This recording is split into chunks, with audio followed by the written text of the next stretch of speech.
Welcome back to Andy's Book Club. If you're new here, welcome. This is a show where we go over an exciting book chapter by chapter on a weekly schedule. Every week, I provide a recap of the chapter we're covering and add my commentary as we go along. If something requires more explanation, I might reserve some time at the end of the show and discuss it in more detail. So whether you're studying for a test, writing an essay, or if you're just like me, you're super passionate about reading, this show is perfect for you. As a reminder, this show is available on YouTube, Spotify, and a whole bunch of other platforms. And if you're watching this on YouTube, the links for all those platforms are down below in the description. Or you can just search for Andy's Book Club directly on your favorite platform, and it should be one of the first results. Wherever you might be listening from, though, if you like the show, be sure to follow and subscribe. This show also has a Twitter page, so if I need to post visuals, I will do so on twitter.com/andysbookclub, so also be sure to follow me there. This week, we're continuing with our discussion of Aegon's Conquest of Westeros as described in Fire and Blood by George R. R. Martin. Recall from last week's episode, we left off with King Argilac of the Stormlands soundly and aggressively rejecting Aegon's counteroffer to a marriage between King Argilac's daughter to Aegon's half-brother and best friend, Orys Baratheon. Argilac was so insulted by Aegon's counteroffer that he chopped off the hands of Aegon's messengers sent to deliver the marriage proposal. This was a big faux pas, as you would call it, in the customs of Westeros. You're not supposed to harm envoys even if they're from your enemy. So this was indeed a huge insult to Aegon, since it demonstrated that Argilac did not really respect him as his equal, and did not care about breaking a few customs to show that he was pissed.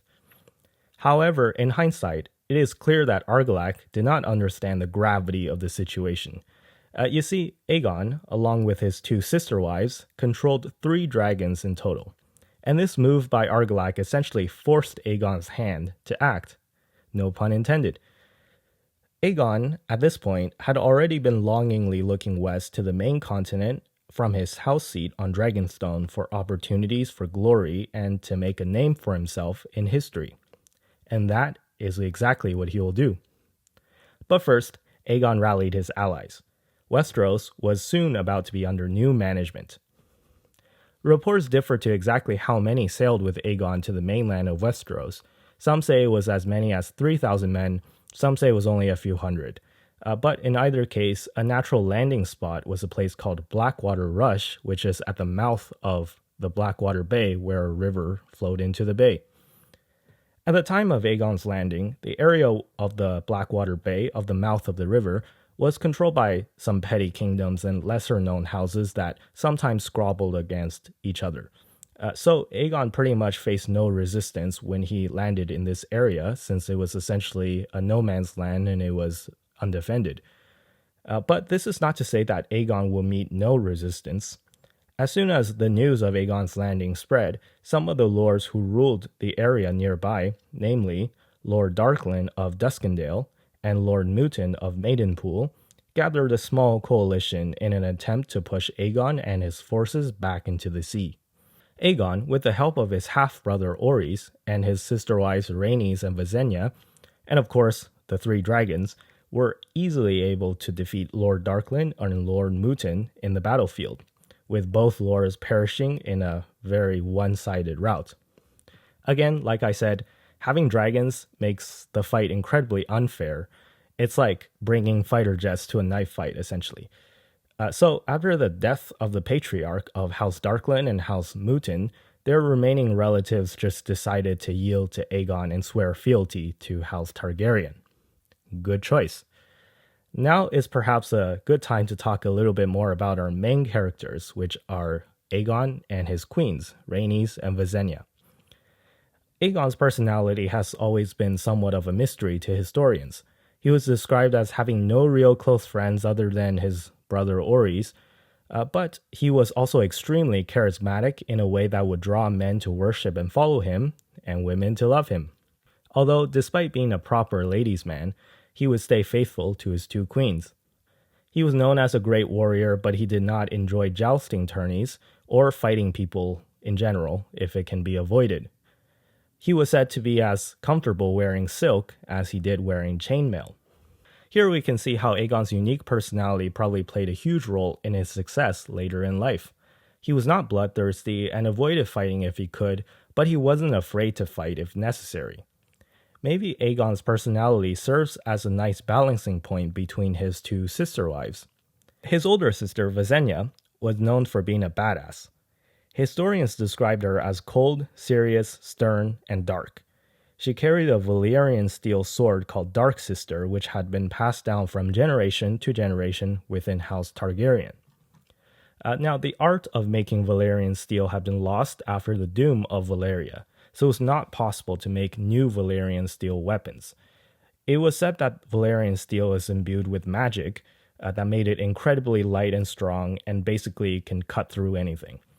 Visenya held the sword, Dark Sister, and she wasn't afraid to use it to cut off your limbs one by one if you pissed her off. In contrast, Rhaenys, the youngest out of the 3 Targaryen siblings, was not a warrior-type person at heart. She liked art and music and poetry and dancing and was very outgoing, which is like the polar opposite of her sister Visenya. Although, again, keep in mind that Rhaenys also had her dragon, Meraxes, and she wasn't afraid to use her dragon to burn her enemies as well, if needed. So that's kind of the dynamic between the main characters. But back to Aegon's conquest. So at this point, the area that Aegon had landed at the mouth of the Blackwater Bay was called Aegonfort. Aegon had chosen a hill in that area and built a crude castle using wood and dirt, and that hill was henceforth still called Aegon's High Hill. Although at this point the bulk of Aegon's challenges had yet to come, him and his followers decided that he needed to adapt to at least some of the traditions of Westeros if he aspired to rule all of Westeros. The first thing that he needed was a sigil. A sigil is a symbol of one's house. Aegon chose his sigil to be a red 3-headed dragon, one head for him and one for each of his sister wives, on a black field. It was Queen Visenya who placed a crown of rubies and steel onto Aegon's head and proclaimed him as King Aegon, the first of his name, and there's a whole bunch more titles, but you get the point.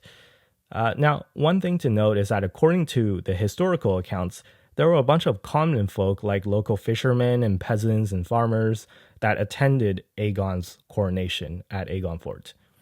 And it was the common folk who cheered the loudest. Now, this goes to show that the common people were excited for Aegon's rule, genuinely. This was a good sign for things to come for Aegon. So the common people were most likely abused and exploited and ignored by the kings of the Seven Kingdoms and their lesser lords for far too long, and were willing to give this new foreign king a try, because the old system definitely left them behind and did not work for them. I think it's safe to say that after hundreds, if not thousands of years of hereditary rule, the kings of the Seven Kingdom, the people at the top, the royalty and the elites, had become complacent and took the loyalty of their subjects for granted. And we'll see how this dynamic plays out in the future when the battles between Aegon and the Seven Kingdoms really ramps up. But for now, the Seven Kingdoms were busy debating on how to deal with Aegon. I can imagine that this is probably like when BlackBerry calls a board meeting to talk about this new thing called the iPhone. It's like, deep down inside, you're fucked. But if you're the employee, you don't want to admit that to your boss. And if you're the boss, you kind of want to seem like you got this in front of all your employees. So for most of the kings, especially the ones whose kingdoms are near the Aegon fort, they decided to fight. Now, this is a part where there's a lot of smaller battles between the Targaryens and the Seven Kingdoms, but I'm not going to waste time going through every single one in detail, because it's just too much, and essentially they all go kind of the same way. So every time the Targaryen forces look like they're about to lose, the dragons come out of nowhere and just burns everyone, and the Targaryens win. They just keep using the same tactics over and over again, and it works every time. The Westerosi armies had no solution to the problem of fighting the dragons. Now, the most interesting battle, which I will go through, comes up at Harrenhall, which is the house seat of King Harren the Black. Now, King Harren the Black's house is actually originally from the Iron Islands, which are these islands off the west coast of Westeros.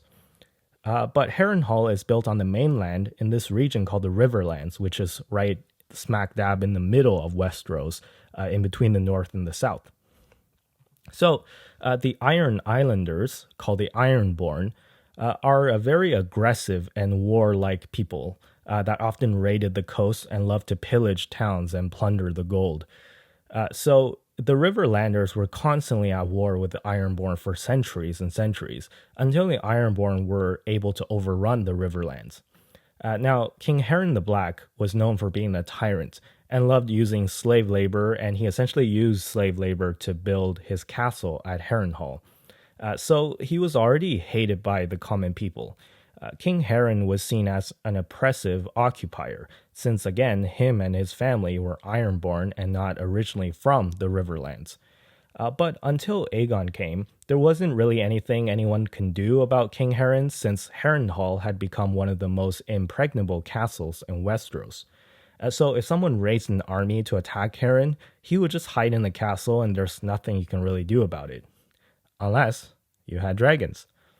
But of course, you'll notice a recurring theme here, which is that the lords and the kings of Westeros do not really understand the gravity of the situation when they want to go against a dragon.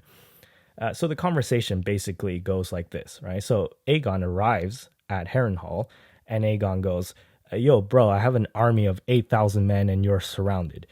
And Harren goes, that's not a problem, I'll just hide in my castle. And Aegon goes, I have a dragon. You do realize that dragons can fly and breathe fire, right? And Harren goes, well, my castle's made from stone and stone doesn't burn, so checkmate. And Aegon goes, okay, I don't really think you're understanding the words that are coming out of my mouth. I'm going to give you one last chance to surrender, and if you do, you can keep being the ruler of the Iron Islands, and if you don't, you're a dead man, and you have until sunset to decide. So I'm paraphrasing here, of course. The conversation didn't happen in those exact words, but you get the point. Of course, Harren did not take up Aegon on that offer, whether through pride or hubris or probably a combination of the two.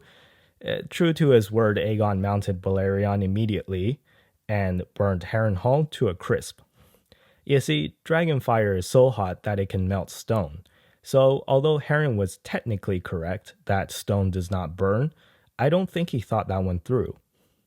Harren and his entire family perished in the flames, and the local river lords were more than happy to see Harren gone and quickly swore fealty to Aegon. Meanwhile, south in the Stormlands, Orys Baratheon, Aegon's half-brother, and Queen Rhaenys, on top of her dragon Meraxes, were busy fighting King Argilac. In terms of conventional warfare, the Stormlanders were actually gaining the upper hand, and it looked like they are actually going to be able to defeat the Targaryens. But once again, every time the Targaryens are about to lose, Rhaenys would drop out of the sky riding Meraxes and burn all the Stormlanders to a crisp. Argilac was not the type of person to surrender, though. So when all seemed lost, he challenged Orys Baratheon to a single combat to the death.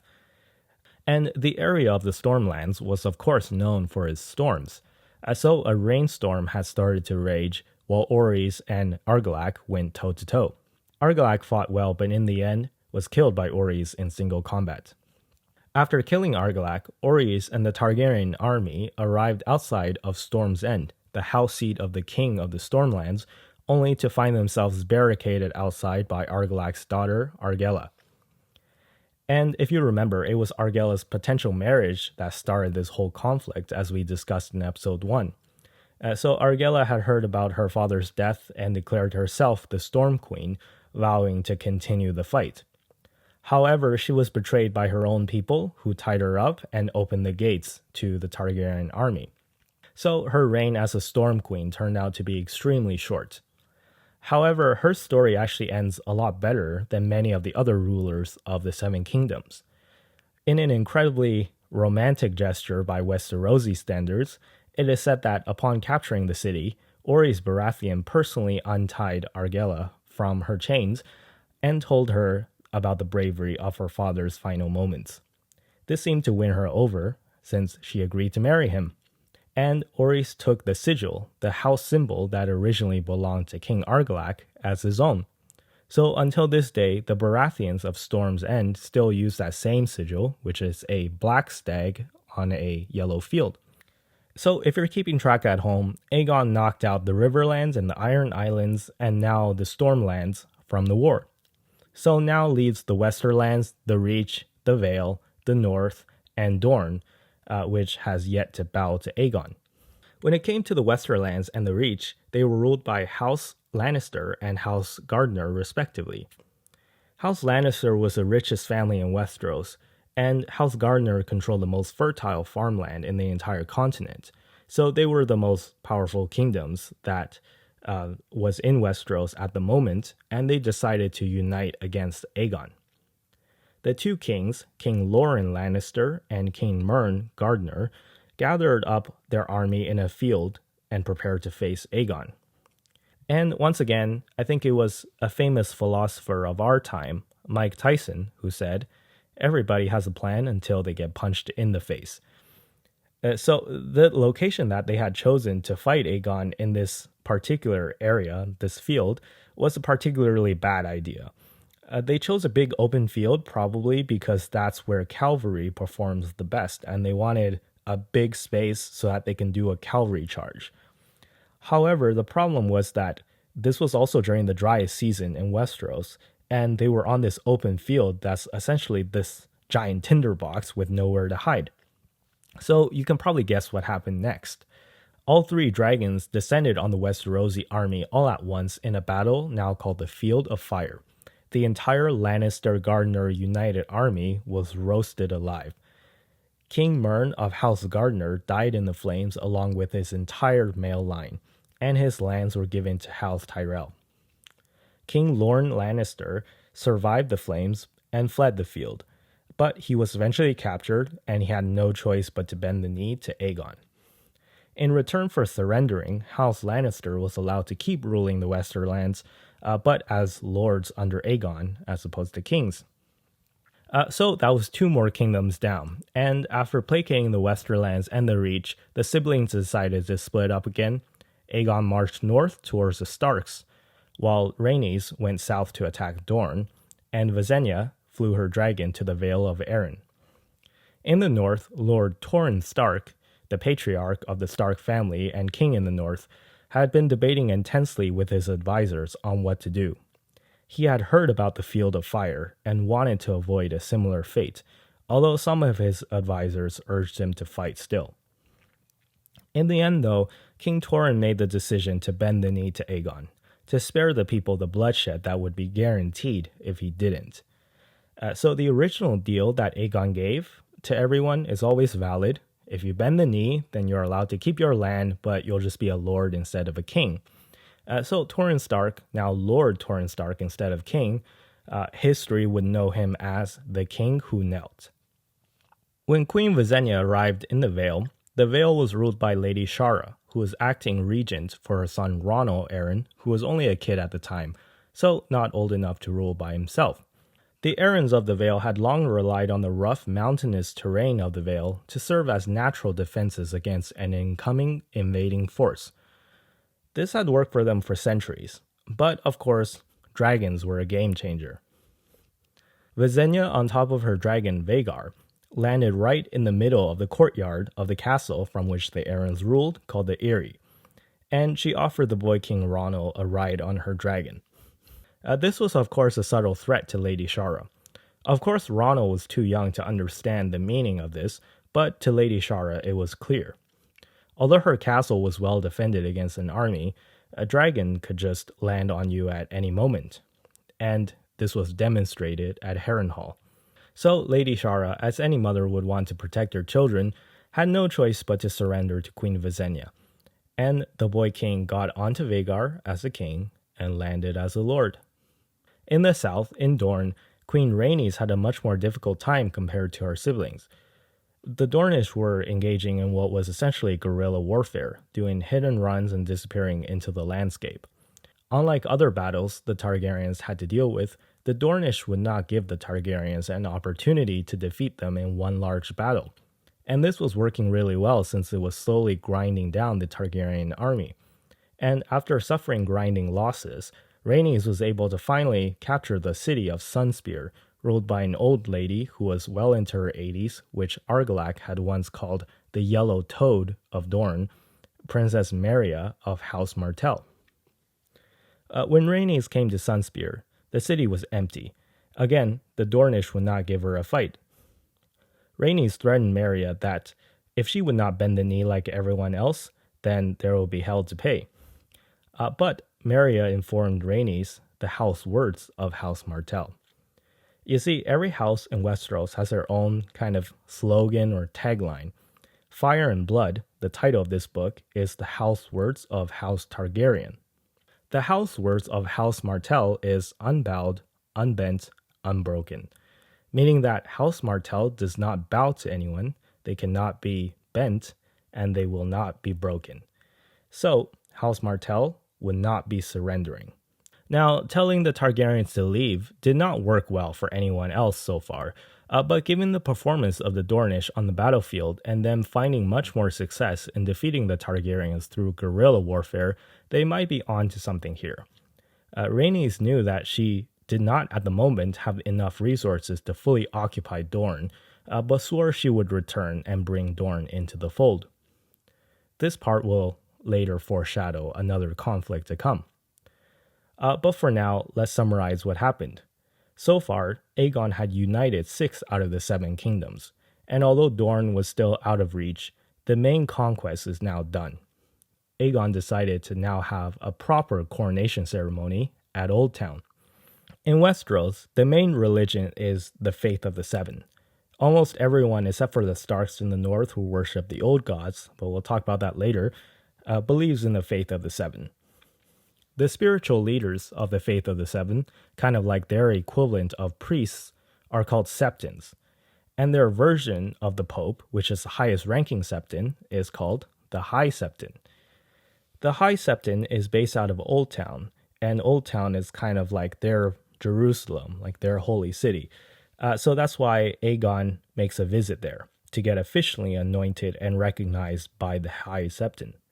And this is what gives Aegon a bunch more titles and makes him seem more legitimate in the eyes of the people of Westeros.